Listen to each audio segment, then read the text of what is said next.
It is what Well, it we won't is. have any confusion as to who's hosting the show today, right? Because clearly I'm the only one that decided to take this program seriously and put on a jacket. Usually I can trust Isaac to do that, but with Noah, it's usually we know what we're going to get with Noah. Laid Yeah, back, just casual, a t-shirt and a chain, baby. casual dress. Yeah, It is no, what it but is. It Isaac's is what really it dressing is. down. No suit, no mustache. What happened there? Yeah, I don't know. I'll be honest. I got this new lighting setup for my setup here, and then I was looking at the mustache in my recording software, and I was like, "Oh my god, that's how it looks." Because the lighting really brings out your qualities, right? And I was like, "It looks terrible. It needs to go." So I tried to trim it, and I was like, "This isn't working. It's just got to go." So yeah, I shaved it, and then still really not sure how I feel about that. As for the me not wearing a suit, yeah, I don't know. I feel like I need to, going forward, maybe just wear t-shirts. It helps you feel more comfortable and whatnot. So yeah. No, Isaac, you look youthful. I imagine when you walk around the streets of Calgary, you're gonna get some adoring looks or whatever. All You're gonna right, be in all right, demand. Noah, save it. Get a bedroom, you two. Get a room. Oh, relax. I didn't say for me, but All right. Well, with that, let's get this thing started.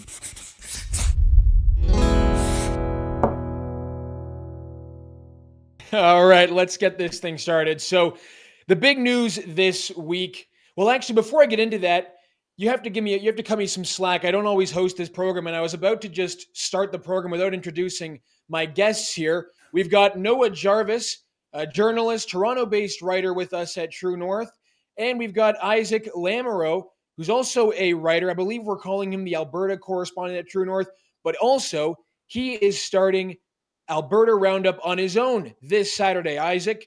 So, congratulations with that. We wish you all the best. And like you were saying in the intro, I felt as though the mustache could have been a signature part of the show. But I guess we'll just have to wait for that to come back naturally. Now, let's really get into the program of the show today. So, we've got the biggest news, I think, around the world really is the U.S. presidential debate between Donald Trump and Kamala Harris.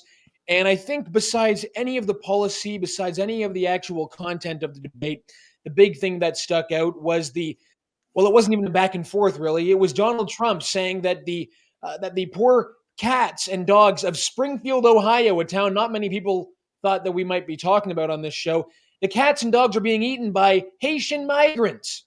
That is what he said on the debate, believe it or not. If you haven't been following the news, this may come as quite a shock to you, but we'll roll the tape so you get up to speed on what we're about to talk about. In Springfield, they're eating the dogs, the people that came in. They're eating the cats. They're eating the pets of the people that live there. And this is what's happening in our country, and it's a shame. So there you go. In Springfield, they're eating the dogs and the cats. Where does all this come from? Well, let's just break down the news about this story. A couple of days ago, a social media phenomenon blew up when people on social media were saying that a small rural town in Ohio, Springfield, had an influx of Haitian migrants, and the Haitian migrants were abducting and eating the cats. This came after a video surfaced of a woman who was being arrested for allegedly eating a cat. Now, this video, it turned out to be, this video was of an American woman, not of a Haitian migrant. And then there was a picture of somebody standing or holding a dead goose in their hands and walking with it. Turns out that that was an old photo. However, it's not all just fake news necessarily. We can't confirm this story, of course, but the town of Springfield, Ohio, just as a background here, has since 2020 received close to 20,000 migrants in a town of only 60,000. So close to 30% of the rural town's population has entered the town since 2020. The residents of this town have been claiming that the Haitian migrants are driving recklessly, causing a lot of social problems. There are rumors and allegations that pets have gone missing, all right? It's not just out of nowhere, to the point in which the governor of Ohio, Mike DeWine, has sent several $1 million. What is the exact number? It is $2.5 million to the city to help deal with the influx of Haitian migrants. And lastly, before I turn it over to you gents to talk about this, the Ohio Attorney General yesterday said that he is going to be launching an investigation into the Haitian migrant disaster in Springfield amid the wild claims of these migrants abducting and eating pets. So there's a little bit of smoke to this fire, it appears. Maybe not enough to talk about it on a presidential debate stage, but what do you guys make of all of that? What do you make of this, Noah? Well, I think that, it's not, well, it's not that I think, it's not confirmed that, these Haitian migrants, they are, eating cats and dogs, whatever. And I'm very sympathetic to the people of Springfield who see that, the population of their city has bloomed, without, their consent in any way, shape, or form. And it's not like they're bringing in a bunch of, American citizens. They're bringing in a bunch of Haitian migrants who, are, they're fleeing a bad situation in their home country. So I'm a bit sympathetic to their plight there. But at the same time, Springfield obviously does not have the capacity to absorb that many people, nor do the residents of Springfield desire, expanding their population so significantly. But, when we, are talking about, illegal immigration and the massive upsurge of people, we have to make sure that our arguments are coherent and they're based on truth. It's not exactly confirmed whether or not, these people were eating cats or dogs. There's one video that was going viral on social media that depicted a woman, a black woman, basically who killed a cat and was, allegedly eating the cat. And the cops, asked her to show her teeth and, basically saw that she was eating the cat. But this was an American citizen. This is a black woman who, has been an American her entire life. Her, her ties to America, probably go back 200 to 400 years, far longer than, a lot of Americans. So I think that you have to, really ensure that, you are articulating stuff that is true when you want to advance the anti-mass migration argument, because, if you don't, your critics are just going to pounce on that, and you're not going to actually do a good job in advancing your cause forward in the public discourse. And, we're just talking about a presidential debate. I mean, it was a bit weird that, Trump brought that up and didn't bring up the case of, say, like Laken Riley, who was murdered by an illegal immigrant that was released into the interior of the United States. And it is a very sympathetic story, so sympathetic that the Congress, that is bitterly divided amongst Democrats and Republicans, were able to pass legislation to basically stop, or to require the federal government to detain migrants who commit burglary or theft. So I think that, we have to be very careful when we're talking about, the facts of a certain story and not, misinterpreting them. I think, we have to take the concerns of Springfield residents seriously. But also, we can't, spread things that, even if it isn't confirmed to be true, it's a maybe situation. We still have to articulate that, this might not be true, but nonetheless, there are other valid concerns that residents of Springfield do have. Isaac, what do you make of this story? Yeah, and you kind of alluded to this a bit, Harrison, when you talked about smoke and fire. It made me think, while the fact checkers are saying that this was an American citizen, not a Haitian immigrant, usually when there is this much smoke, there is fire. So that's not to say that there haven't been problems with cats and dogs in Springfield. But something I also wanted to mention was I found Kamala's reaction to Trump mentioning this in the debate quite funny. She just seemed so surprised. And I don't think that's because she hadn't heard the news or hadn't seen the videos, but probably that she was surprised that he was bringing this up in the presidential debate, because I'm sure she had prepared for other things, maybe not this talking point. So that's pretty funny. And then just quickly speaking on the immigration, I mean, 30% of your population is beyond an uncontrollable level of immigration. We've seen the problems that have arose in Canada. Of course, this is a whole country, not just a town, but in Canada, where we're accepting about 5 to 10% max of our population. So I can't imagine how any town, which already has limited social services, could absorb a 30% population increase. Of course, there's going to be numerous problems. Right. And one thing that I don't think gets a lot of conversation or a lot of play with this is that it's almost unreasonable to expect a group of migrants that make up such a large proportion of your population to assimilate if they all come in at the same time so quickly. It's not even human nature. So the concept, the idea of bringing people in at that rate doesn't make any sense because, of course, they're just not going to be able to assimilate. Now, I want to show you and I want to show the audience some of just how this story has been evolving. So again, we have an AP fact check on this story.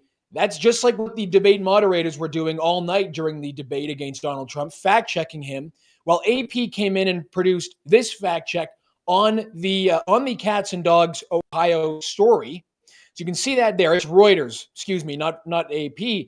But there have been memes that have been created over this, and I want to show you two of them. Here, well, actually, there's a few of them. So the Gadsden flag remake with a cat, "Don't Eat Me." That's a pretty good one here. What else do we have? These are quite good.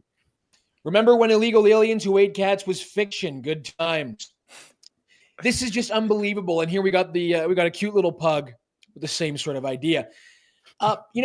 It's unbelievable because this situation is not just affecting Springfield, Ohio. Also, think about, I think it's called Aurora, Colorado. The town of Aurora, Colorado is having to deal with entire apartment blocks being taken over by Venezuelan gangs. And that story, as far as I can tell, has not been fact-checked by Reuters or AP, which just goes to show you that this situation in the United States is out of control. We already knew that it was, but really it is really getting out of control. Now, we have the news happening in Canada where the federal government seems to be trying to do their own little Springfield, Ohio operation in Canada. We now know that the federal government is planning to relocate tens of thousands of migrants across the country to relieve pressure on Quebec and Ontario. I want to just give you the numbers here, and then I'm going to hand it over. But for example, New Brunswick, a town which has only actually had, I believe, fewer than 400 asylum seekers in the province, the federal government is now planning to force New Brunswick to accept 4,600 asylum seekers. Nova Scotia to receive 4,900 asylum seekers. I mean, this is unbelievable. I'm worried, actually, guys, that some rural New Brunswick town may in fact become the next Springfield, Ohio. Isaac, what do you think? Yeah, well, based on what you just said, I mean, what are they, 11 and a half timesing the amount of asylum seekers that New Brunswick's ever taken in one moment? This is ridiculous. So I was looking at whether any provinces had opposed this. Of course, this news just recently came out, but already Alberta Premier Danielle Smith released a statement saying we are not taking these asylum seekers. Essentially, she said, we already only represent about 11% of Canada's population, but take in 22% of Ukrainian evacuees. We can't take more. Our social services are at their max. Our schools are at their max. There's no room for these people. So she said, quote, "We are informing the government of Canada that until further notice, Alberta is not open to having these additional asylum seekers settled in our province." And then a similar message out of BC, this from John Roustad. He said, quote, "Justin Trudeau and his Liberal government are dumping thousands of asylum seekers on BC without a plan or funding, all while our province grapples with an unprecedented housing crisis. We are a welcoming province, but Trudeau's failure to provide the necessary resources is a betrayal of both the newcomers and the communities already struggling to make ends meet." I like what Roustad says there because, as many of you will remember, some of the reporting we've done is that these immigrants or asylum seekers are coming to Canada expecting a better life and then getting here and realizing, really, this is the life we're going into. We're in a cost of living crisis, a homelessness crisis, the list goes on, a drug crisis.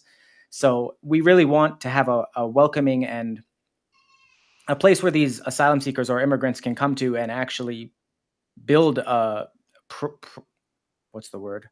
prosperous life, not where they're just going from one bad to another. Yeah, what do you think, Noah?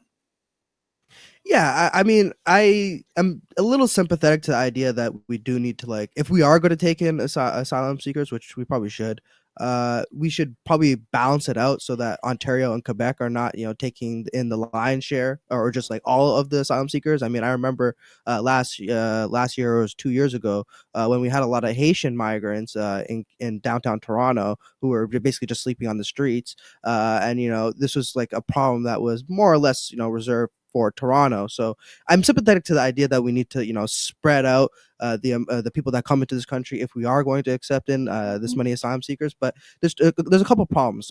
Firstly, not every province has the same capacity to accept asylum seekers. Ontario and Quebec, quite frankly, are the provinces that are most equipped to accept asylum seekers because they have the largest GDP out of the other provinces. A province like New Brunswick is definitely not going to be able to provide the social services that is necessary. And that brings me to the second point, where the federal government, it wants to bring in all these asylum seekers, but they don't want to acknowledge the fact that it costs like a lot of money to support people, asylum seekers, especially those who are not, coming into a community that can, readily support them. A lot of Ukrainian refugees, they had families in Canada that could help them, that they could support them, get them on their feet, help them get their first job, help them get rent, and they were able to integrate into the community that way.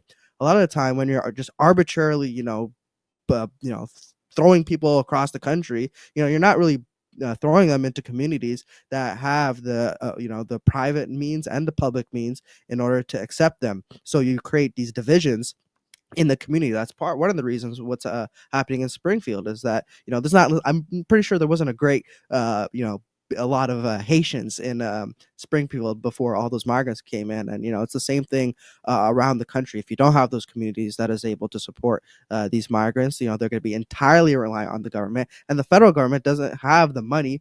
Or isn't providing the money to the provinces for them to be able to support these asylum seekers, nor does the federal government even have the money to give that out in the first place. I mean, we're in such deep deficits as the federal government. So I don't know why they think that they are financially equipped in order to handle hundreds of thousands of asylum seekers on an annual basis. It's just an absurd politics disconnected from reality, but that's to be expected from this federal government at this point. Yeah, and you know what my issue is with this entire program is that when we saw scenes of those African asylum seekers sleeping out on the streets in Toronto last year, yes, they were out on the streets around the homeless shelters. Because Toronto's homeless shelters were entirely full. And in many cases, the majority of the people inside of the homeless shelters are themselves already asylum seekers. The second thing is that after about 2 weeks of this problem growing and growing, because Canada just continues to accept every asylum claim that comes to our country, the federal government and the provincial government and the city all of a sudden were able to cough up hundreds of millions of dollars for these people. And of course, they found places to put them. They found new ways to house these asylum seekers. All the while, Canadians across the country are struggling on the streets, are homeless, are being left behind and subjected to addictions. My understanding and my look at this situation is I live in downtown Toronto. Toronto's full. Toronto cannot take in any more asylum seekers, and nor can Quebec. I sympathize with the plight of Quebecers who feel like their province is being subjected to uncontrollable levels of mass immigration and they're starting to lose their culture. I genuinely do sympathize with that. But that doesn't mean that the solution is just to start sending them, thousands of them, to New Brunswick and Nova Scotia. I think in reality, at some point, we need to have a conversation that we maybe just shouldn't be accepting so many asylum seekers in the first place. Some of these asylum claims are not really serious. We've seen a spike of asylum claims from India, a country that I don't believe is a country that people should be fleeing and claiming asylum from. Same goes for a bunch of other countries, but why don't one of you guys pick up on where I left off there before we move on to the next story? Noah, why don't you pick up on that? Because you mentioned that you believe that we should be taking in more asylum seekers, and I think, maybe not more, but just in generally that we should. And I think at this point, we should stop taking in as many as we are. You know, I think it depends on the case, right? Like, if you have asylum seekers coming in from India, generally that's not, like a war-torn country, nor is it like, in destitute poverty. There's still, it's quite the poor nation, relatively speaking, especially compared to Canada. But that doesn't necessarily mean we should bring in asylum seekers from India, nor should we be asylum seekers from the United States. That's the most prosperous country in the world. But for someone who is, say, fleeing war or fleeing political persecution, I think there is some sort of moral obligation to bring those people in, to offer that refuge. I think not to bring religion into this, but I think that's that's the Christian thing to do. To help those who are absolutely destitute, and just the downtrodden, and people who could who want to flee their country to become Canadians. But that doesn't mean we are capable of helping out all of the asylum seekers of the world. We just aren't. Canada is a small country. The United States is a far more equipped to deal with this problem, because they have a lot more people, and therefore they have a lot more money to work with. Yet they are bringing in per capita less asylum seekers, and they're still dealing with a problem. And that doesn't count the immigration crisis on their southern border. But my point is that we should bring in the people who need asylum, or who are in desperate need, and that doesn't necessarily have to compromise the well-being of Canadians. But the problem is we're bringing in way too many asylum seekers on poor claims that they need asylum, and thus we should be cutting back on those people. And I think the asylum system was broken before, in the sense that Ontario and Quebec were dealing with the problem almost in its entirety, not in its entirety absolutely, but they were dealing with the majority of the problem. And so the federal government failed in spreading out the sort of the people that were coming into this country beforehand. And now that they're doing it in a time in which the amount of people that we're bringing in is so high, it's just irresponsible. So Yeah. that's generally my take. We should bring in some, but not nearly as much as we're bringing in now. I wish there was a better segue. I didn't prepare one for this, but we're going to move on to a completely different story. Isaac, why don't you take it away? So this is actually pretty interesting news, hockey news, in fact, coming in summer, or I suppose the end of summer, that the Edmonton Oilers have recently announced this on Monday on X. They announced that they have a new jersey partner. And you can imagine how reactions to that from fans and other Canadians went when they realized that this jersey partner meant advertisements for gambling on their jerseys and helmets. Yeah, so the initial post from the Oilers was a video, and it didn't get ratioed too hard, to use your popular term there, Harrison. But the following post that came about 20 minutes later, which was accompanied by a press release from the team, and explicitly said, we're going to have ads for gambling on our jersey and on our helmet, got ratioed completely, I think like 2-1. And I scrolled through every single comment, reading them, trying to find a positive one. And I'll tell you, that was a challenge. Most of what I found was just complete outrage and swears that I won't repeat on here. But some people saying like trash, disgusting, this is terrible. I mean, why are we promoting gambling? The list goes on. This reaction may have been amplified because, interestingly, the Oilers were one of the hockey teams to resist putting ads on their jerseys back in the 2022-23 season, which people rightfully gave them a lot of praise for. So I don't know what changed between then and now, that they're putting not just ads on their jersey, but gambling ads. So on their jerseys, the playalberta.ca logo, which last year it generated $235 million in net sales. This was a $42 million increase from the previous year. And then they contributed $1.5 billion in total gaming revenue to Alberta's General Revenue Fund. So this is a serious source of revenue. And I did find an interesting study, Harrison, which you, I think, previously cited on an episode of Ratioed, which was the Ipsos poll from early January, which was far before the gambling ads and gambling in general has taken over not just hockey, but all sports, to be honest. I mean, you can't watch a game without seeing 20 gambling ads. But it even showed at this late in January 2023 that almost half of Canadians felt that gambling advertising was excessive and needed to be reduced. Now you can't even drive walk down the street without seeing a gambling ad in some form. And on top of this, just the last thing I'll close with was that, and this was disappointing to me. You guys can let me know how you feel. But yeah, Connor McDavid, obviously the Oilers' best player, and I'd say the best player in the world right now. And Wayne Gretzky, who most would agree is the best hockey player of all time, they had a gambling ad together, which I've seen at almost every Oilers game I've watched last season. So yeah, how do you guys feel about that?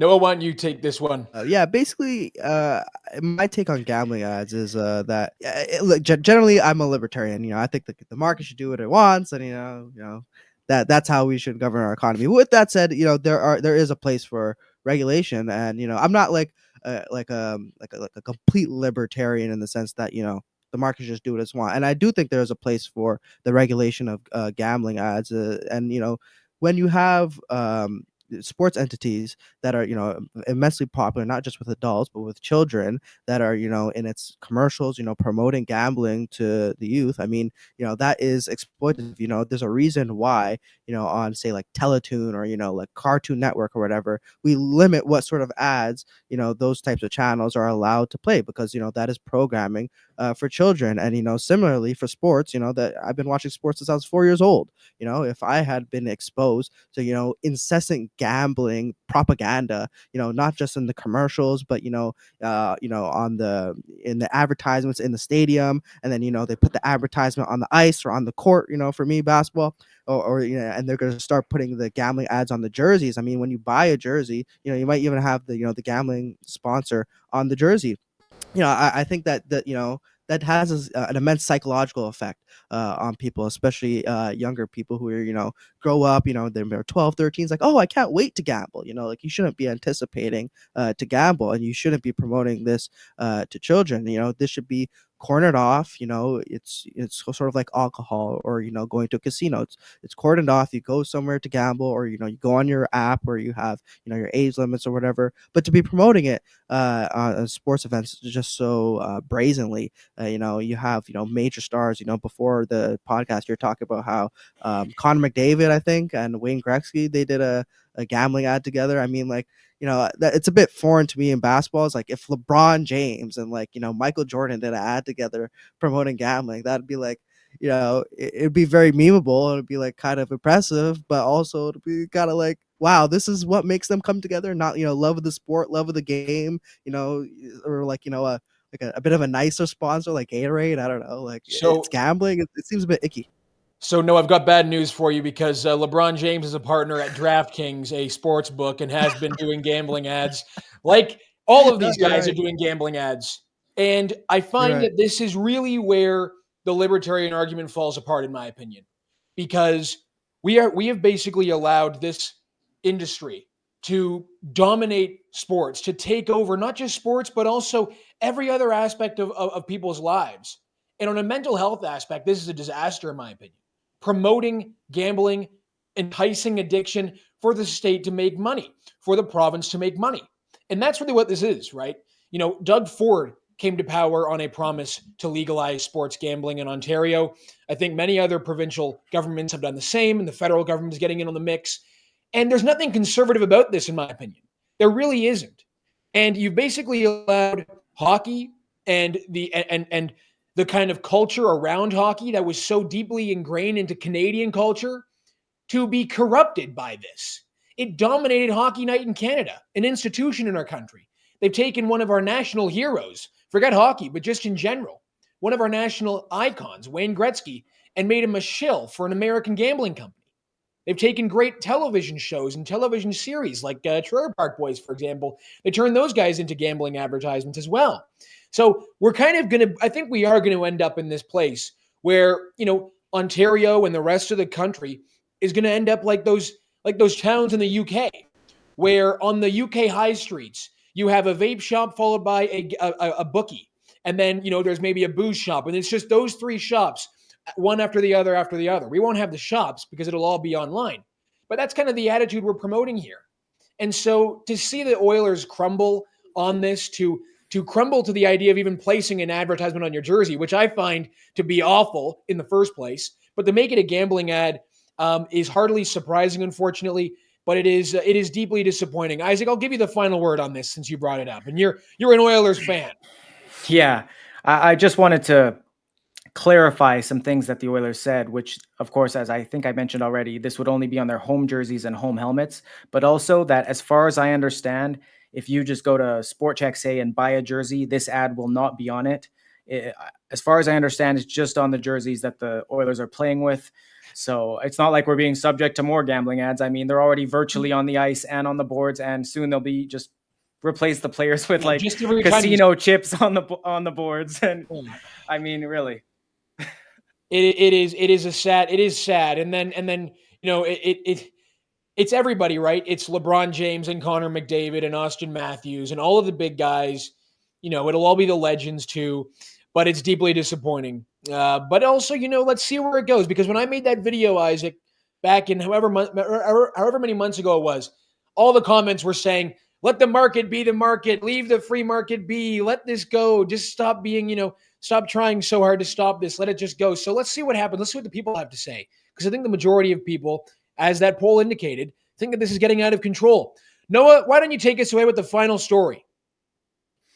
Right. So, recently, if you've been following Canadian news, you would know that Jagmeet Singh has dissolved his, confidence and supply agreement with Justin Trudeau, the informal union between the two parties. However, Jagmeet Singh, despite, dissolving this agreement between himself and Trudeau, he has not said whether or not he's actually going to commit to, actually opposing the government and opposing their legislation, legislation that he says is, profiting big corporations and taking from the little man, and all Galen Weston and is raking in billions, because he's exploiting the Canadian people in some way, shape, or form by raising grocery prices in an inflationary environment. Like, okay, big deal. But Jagmeet Singh, instead of voting in no confidence in the government that he from his rhetoric, you would assume that he has no confidence in the government. Instead of doing that, instead of doing the honest and moral thing, if you truly believe that this guy is selling our country down the river,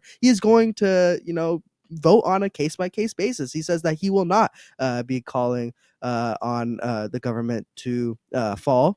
Instead, he is going to, support the Liberals in a more covert and, discreet way. When Pierre Poilievre pressed Jagmeet Singh on this issue, Jagmeet Singh, in his righteous indignation, said that I will not take any advice from the leader of the Conservative Party, the guy who is, basically an evil guy who wants to, take your money and, give it to the big businesses and whatever rhetoric the NDP uses nowadays. But so, yeah, I think a lot of Canadians see this as a very weak move. He declares the government to be basically evil incarnate, and then, he's voting with the devil. What do you guys think? We have the clips of those. We have those clips, don't we? We have the clip of Pierre Poilievre calling on Jagmeet Singh to vote in a non-confidence vote against the Trudeau Liberals. And then we have Jagmeet Singh's response. Let's play those clips back to back so the audience can see this, the new fight between Poilievre and Singh.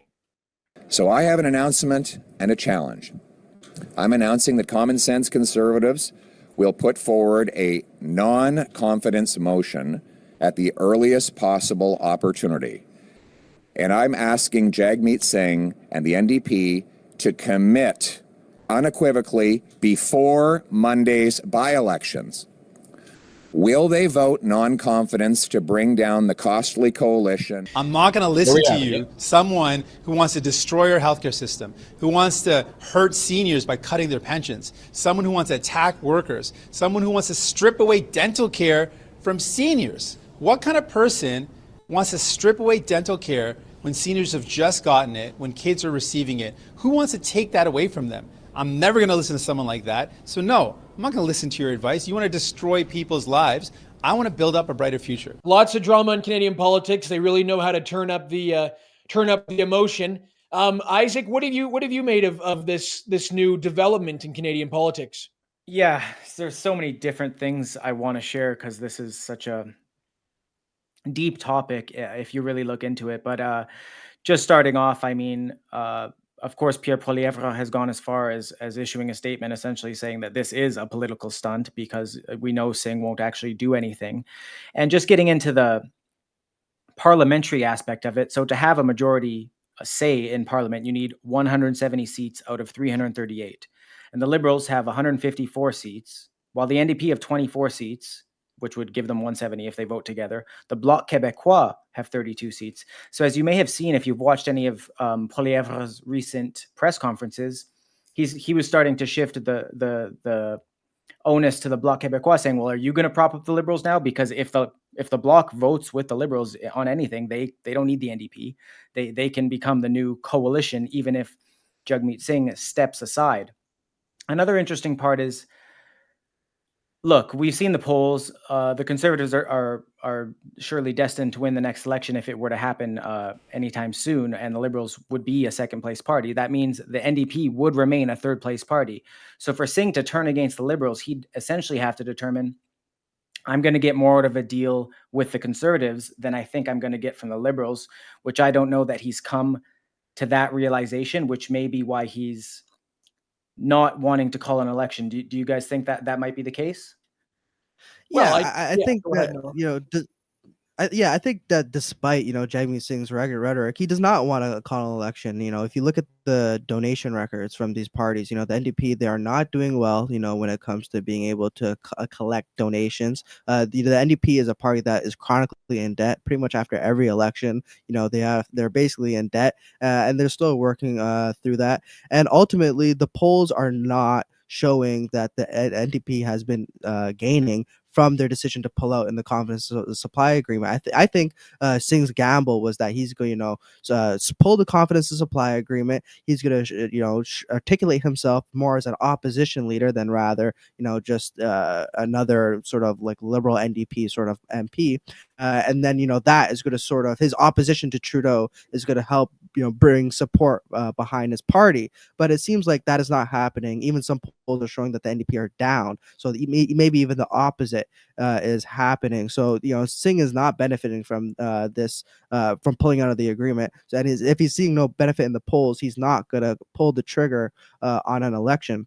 So, I think that this is all like a cynical game for Singh. You can't really listen to the rhetoric. You just have to, watch how the man behaves. And, from observing how he behaves, he's all talk, no action. And clearly he's not going to bring down the government. And it looks like the Conservatives will have a harder time bringing down the government because the Bloc is going to try and extract as many concessions from the Liberals as humanly possible. And Pierre Poilievre, he's welcoming this all. He wants, the next election to be like some of the Napoleonic Wars. All the Liberals, the British, the NDP, the Austrians, and maybe the Bloc, the Holy Roman Empire. And he just wants to take all takers. And he's really going to embrace that. And let's see if he's going to be able to wage an election campaign in which the Bloc, the Liberals, and the NDP are in his crosshairs. Well, it's unfortunate. Let's hope that doesn't happen because it didn't end so well for Napoleon at the end of the day. However, it seems like with Jagmeet Singh, my read on it is that he wants to have his cake and eat it too, right? He wants to be able to show people and show Canadians that he's no longer supporting the Liberals, but he also is not going to do anything to bring them down at the same time. And I don't even know if it's going to have much impact on these by-elections. I think he just wants to, as you said, Noah, show himself to be something of an opposition figure while not actually doing anything to bring down the government because it's almost all but certain Poilievre will win. The way I see it too is I mentioned this on Monday, that it would be deeply symbolic of Justin Trudeau's time as prime minister, that his final real decision, his final act as prime minister is to form an agreement, whether it even be an official agreement or a loose agreement with the Bloc, with a party that does not like Canada and their institutions and wants to see our institutions dissolve and wants to pull their own province out of the country. It would be so symbolic for him to pair up with a group of people who deeply dislike this country and its institutions. I find that because they're the only people left to keep Justin Trudeau in power, at least publicly, that says a lot about where the Liberals are right now. That says a lot about where this government is. That's just my read on it. What do you guys think? Isaac? Yeah, well, politics is just a cynical game for Justin Trudeau. Isaac, sorry, did you want to go? It was lagging a No, little bit. you're I good. couldn't You're tell good. if, You're good. You're good. Okay, cool. But yeah, politics is a cynical game for Trudeau. I mean, he got into it because he has the name recognition. He's like, hey, this is a cushy job. I can wield a lot of power. It sort of appeals to a power hungry man like Justin Trudeau.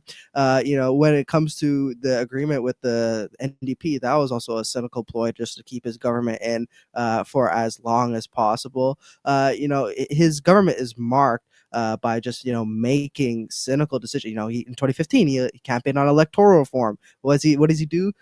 Kick the can down the road because his party benefits from first past the post. This is all just a cynical game to Justin Trudeau. He doesn't really take the issues that matter to Canadians seriously. He just tries to exploit them and wedge people on issues for partisan purposes. So it is just continuation of the same. And that is what he will continue to do. And if he has to rely on people that want to separate from Canada and break up this country, that's not a big deal to him. He believes in post-nationalism anyway. Isaac, as our I believe our only francophone at True North, why don't you finish this off with this story? You get the last word. Yeah, this is interesting, Harrison. Something you said reminded me of a pretty extensive research study I did in university, which was I went through different elections and I just essentially looked at the difference in debates between French and English.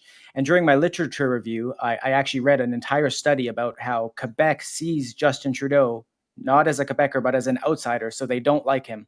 So now that he would side with them, despite, as you mentioned, Noah, them being a separatist movement and going against all of Canada's institutions. And then on top of everything, Quebecers not even really liking Justin Trudeau. I just find it kind of ironic that will be the hill he chooses to die on, if you will. Well, that's all the time we have. We will wrap this up. And to our audience, just remember that everything you heard was off the record.